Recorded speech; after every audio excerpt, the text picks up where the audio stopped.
Assalamualaikum warahmatullahi wabarakatuh.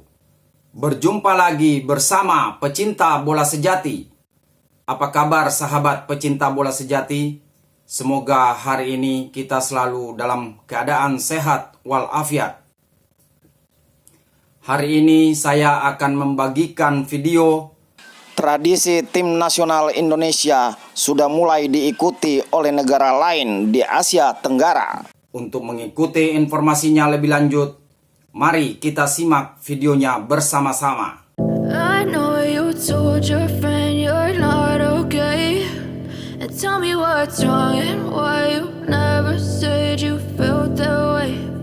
Guess you're trying to stay strong and fake a smile. Entah sadar atau tidak, diam-diam Indonesia saat ini menjadi trendsetter bagi tim di ASEAN. Salah satunya adalah saat Indonesia mulai melakukan program naturalisasi pemain keturunan. Hal ini kemudian juga dilakukan oleh tim seperti Malaysia hingga Thailand. Terbaru, tradisi yang sebelumnya dilakukan Indonesia di babak kualifikasi Piala Dunia juga mulai dilakukan oleh tim-tim ASEAN.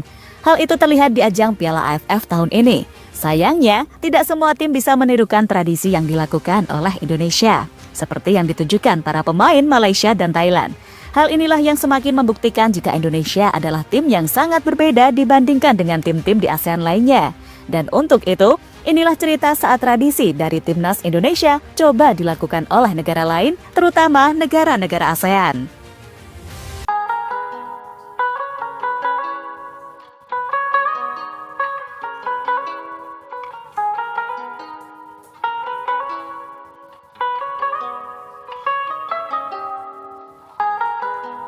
Sebagai pecinta Timnas Indonesia, kalian pasti tahu dengan tradisi yang biasanya dilakukan oleh para pemain setelah pertandingan selesai. Tradisi itu adalah menyanyikan lagu Tanah Airku bersama dengan para supporter. Saat menyanyikan lagu itulah, semua pemain hingga staf pelatih berkumpul melingkar di tengah lapangan. Sebuah tradisi yang ternyata membuat para pemain Timnas semakin kompak, entah itu pemain lokal maupun keturunan. Dan itu selalu dilakukan entah saat Indonesia meraih kemenangan maupun kekalahan. Usai menyanyikan lagu Tanah Airku, para pemain kemudian berjalan mengelilingi stadion untuk memberikan apresiasi serta rasa terima kasih kepada para supporter.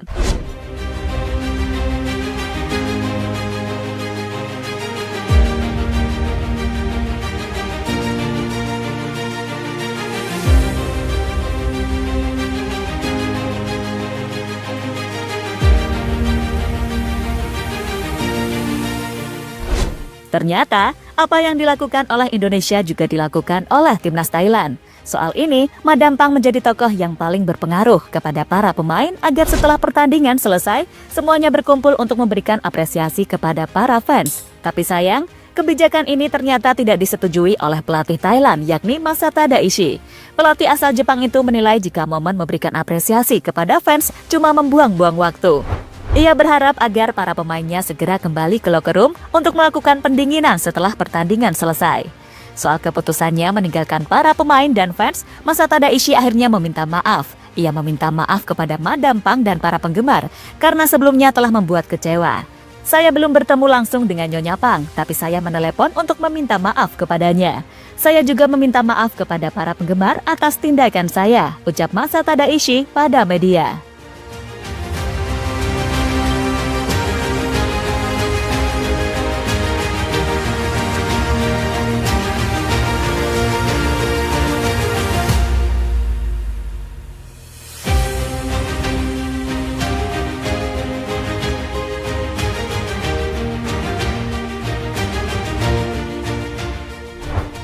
Tradisi Indonesia coba ditirukan Timnas Malaysia.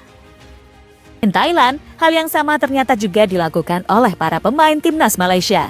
Setelah laga melawan Thailand berakhir, para pemain Malaysia kemudian berkumpul untuk menemui fans yang away ke Raja Manggala. Fans negeri jiran kemudian bernyanyi bersama-sama di tribun stadion. Tapi sayangnya, hal itu tidak diikuti oleh para pemain Malaysia. Mereka cuma berdiri, saling menyebar dan tidak berbaris seperti yang biasa dilakukan oleh pemain Indonesia. Mungkin para pemain Malaysia masih kebingungan, terutama pemain naturalisasi mereka yang belum terbiasa melakukan ritual tersebut.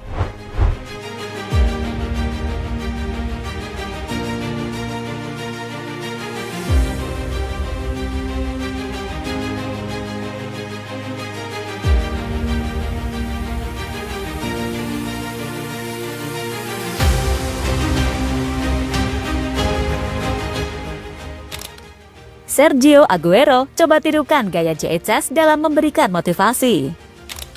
Jika kalian perhatikan, banyak pemain naturalisasi Malaysia yang namanya mirip dengan bintang sepak bola di Eropa. Salah satunya adalah Sergio Aguero. Dan baru-baru ini pemain Pahang tersebut mencoba memberikan motivasi kepada rekan-rekannya dalam pertandingan melawan Thailand. Sayangnya, apa yang dilakukan oleh Sergio Aguero tersebut malah dimirip-miripkan dengan yang sebelumnya dilakukan oleh JHS bersama timnas Indonesia. Di babak kualifikasi Piala Dunia, Bang Jai sebelumnya juga memberikan motivasi kepada para pemain dengan cara yang dilakukan oleh Sergio Aguero.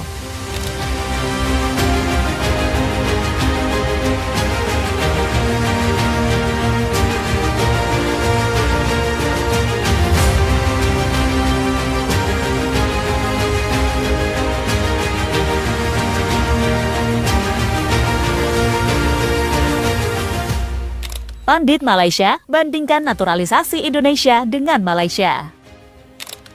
Jujur saja, jika melihat para pemain naturalisasi Malaysia, tampaknya belum ada kekompakan di dalamnya. Sesuatu yang sangat wajar karena mayoritas pemain naturalisasi Malaysia adalah pemain yang bermain di MSL tanpa memiliki darah Malaysia sama sekali. Berbeda dengan Indonesia yang hampir semua pemainnya memiliki darah Indonesia. Soal ini ternyata sangat berpengaruh dalam hal nasionalisme. Berhubung memiliki darah Indonesia, para pemain keturunan timnas akhirnya mau belajar dan menghafalkan lagu kebangsaan Indonesia, yakni Indonesia Raya. Sementara para pemain naturalisasi Malaysia biasanya hanya diam waktu lagu kebangsaan Malaysia dikumandangkan. Hal inilah yang akhirnya menimbulkan kritik dari pengamat sepak bola Malaysia. Mereka membandingkan pemain naturalisasi Indonesia dengan naturalisasi yang ada di negaranya.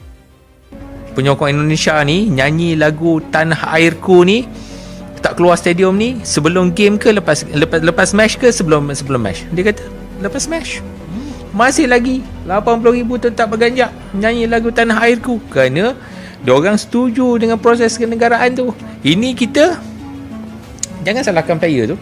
Kerana kita sendiri kita nak proses kenegaraan itu memang perlu kita buat, tapi kita yang melaksanakan proses kenegaraan tu. Pada hari ini inilah satu unit ataupun satu department yang harus diberikan bunga lah pada hari tersebut.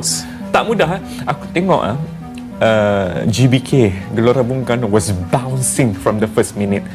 Daripada nyanyian lagu Indonesia Raya. Indonesia Raya. Aku tengok muka pemain-pemain Australia dah blank kejap bila Indonesia Raya dimainkan.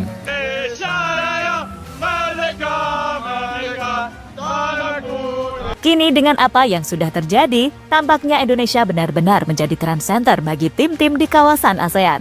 Sebuah hal yang sangat wajar, karena apa yang dilakukan Indonesia terbukti sukses. Tak hanya menjadi satu-satunya tim Asia Tenggara yang lolos ke babak ketiga kualifikasi Piala Dunia, Indonesia juga menjadi satu-satunya tim yang lolos ke Piala Asia pada tahun 2027 mendatang.